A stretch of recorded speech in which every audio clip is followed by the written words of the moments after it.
qonnaan bultoonni Oromoo godina Shawaa Bahaa aanaa Boosetti hidhattoota faannootiin saamichaa fi buqqaatiin irratti gaggeeffamaa jiraachuu himatan.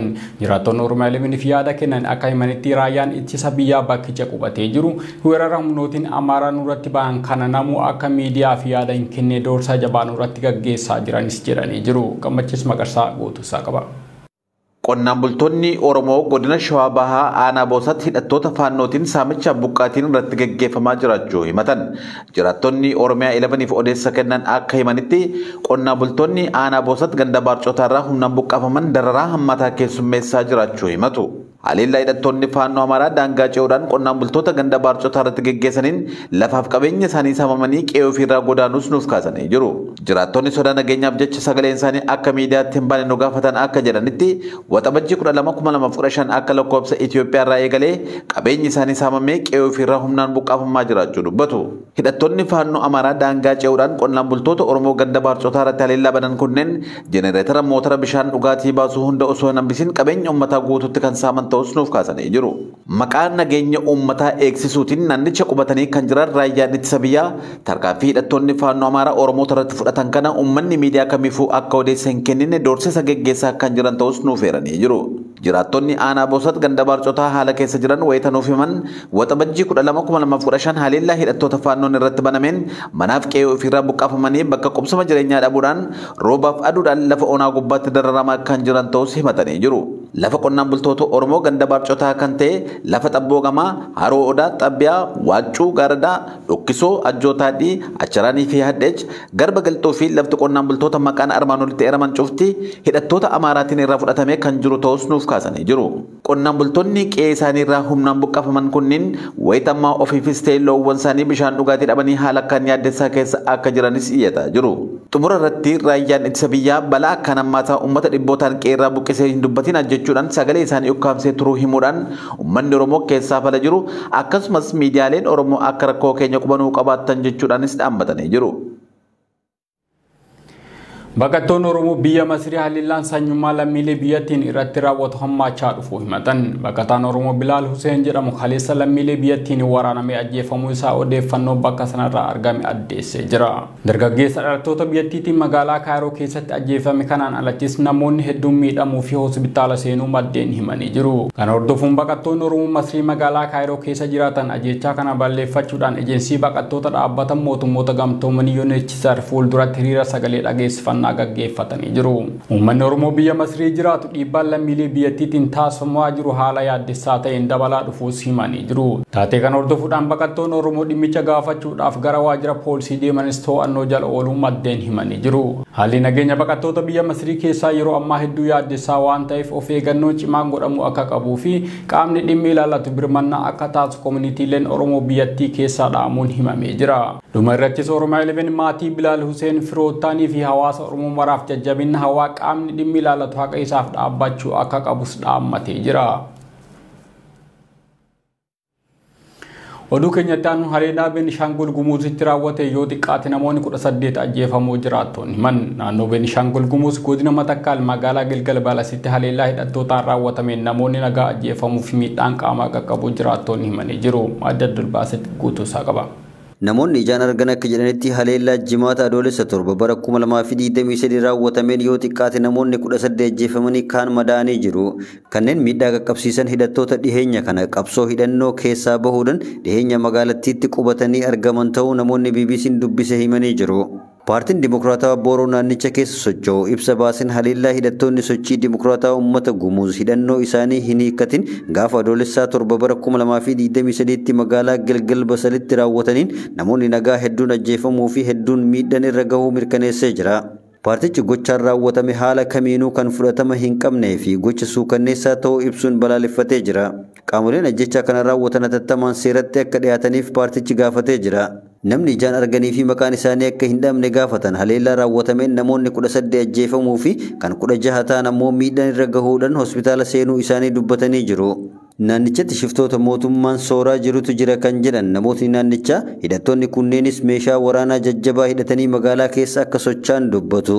Mootummaan naannichaa nageenya uummataa eegsuudhaaf tarkaanfii fudhachaa jiraachuu kan ibsu yoo ta'u, jiraattonni naannichaa garuu waan ta'aa jirru argaa jirra, waan raawwatamaa jiru baay'ee nama gaddisiisa. Mootummaan uummata naannichaa tiksaa hin jiru jechuun komatan.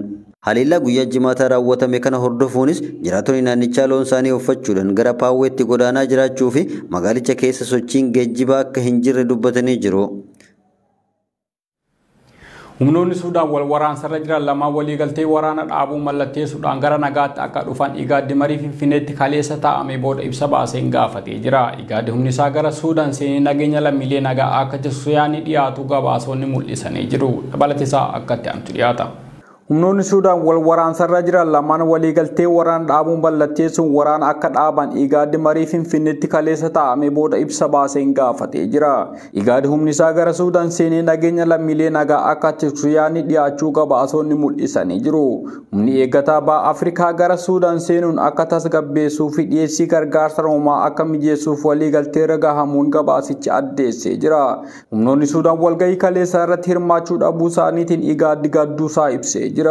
Oduu biraatiin gabaasni raadiyoo Dibaangaa tamsaasa muummee ministeera Abiy Ahimad jila humnoota siyaasaa siviilii Suudaan erga wajjin turbaan darbe keessa simatanii marii taasisuu beeksisee jira. Jilli kun bakka bu'oota Suudaan Finfinneetti argaman dhaabbilee Afrikaa bahaa fi idil addunyaa biroo wajjin mari'atanis jedhee jira. Marii taasisanii waraanni Suudaan dhaabbachuu akka qabu waliigaltee gahuu ibsanii ture. Gaagama Suudaanitti mudate furuudhaaf Igaaddi guyyaa kaleessaa Finfinneetti mari'achuun gabaafamee ture. Maricha kan gaggeessan pirezidaantii Keeniyaa Wiiliyaam Ruutoo yoo ta'u, humnoonni Suudaan immoo marii Keeniyaan gaggeessitu hin fudhannu jedhanii jiru. Itti aanaan ergamaa Ameerikaa dhimma Afrikaa Moolii Fiilmiin walgahii kaleessaa irratti hirmaachuun ibsamee jira. Pirezidaantiin Eertiraa Isaayyaas Afwerqi kan affeerame ta'us maricha irratti kan hirmaanne ta'uu naa ibseera jechuudhaan miidiyaan Suudaan Tiriibuu gabaasee ture. Eegdonni karra galaana Ispeen godaantota bidiruu isaanii wajjin achi buuteen dhabame 86 argachuu himee jira. Bidiruun Oddoola Kenerii irraa gara kibba lixaatti kiiloomeetira 130 fagaattee argamte kunis namoota Afrikaa Saharaa gadii feetee turtes jedhamee jira. Madda Durbaasitti gootusaa qaba.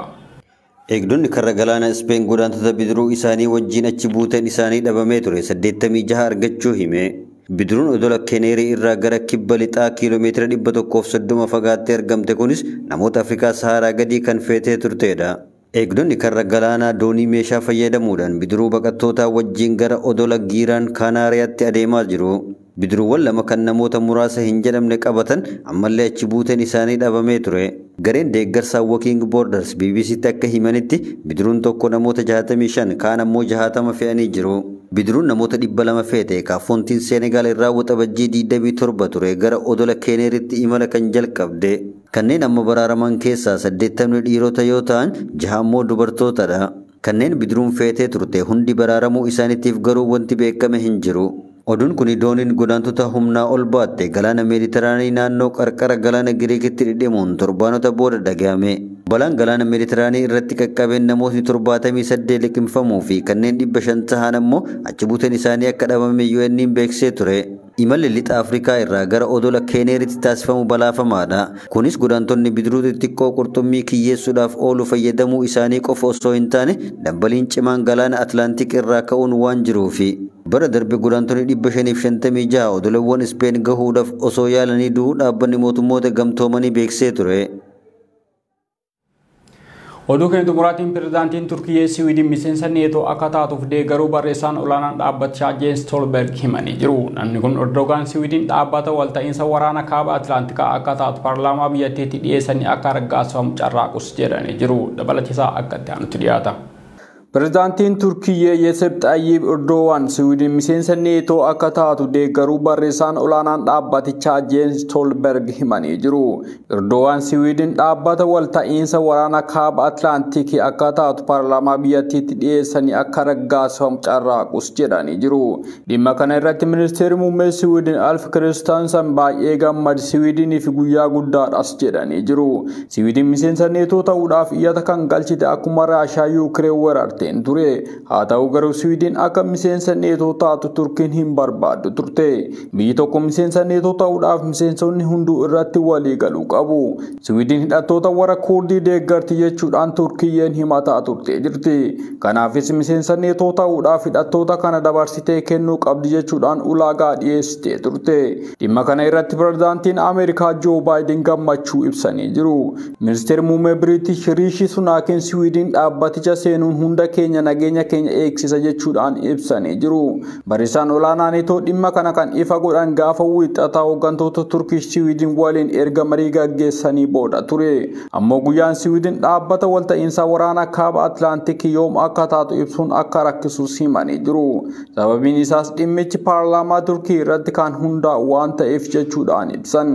Siwiidinii fi ollaan ishee Finlaand waggoota dheeraadhaaf yeroo waraanaa garee tokkotti maxxanuu dhabuudhaan seenaa qabu. Erga Raashiyaan Yuukireen weerartee booda garuu baatii caamsaa waggaa darbee dhaabbata neetoo seenuudhaaf gaafatanii turan. Finlaand garuu ebla darbe miseensa neetoo ta'uun ishii mirkanaa'ee jira.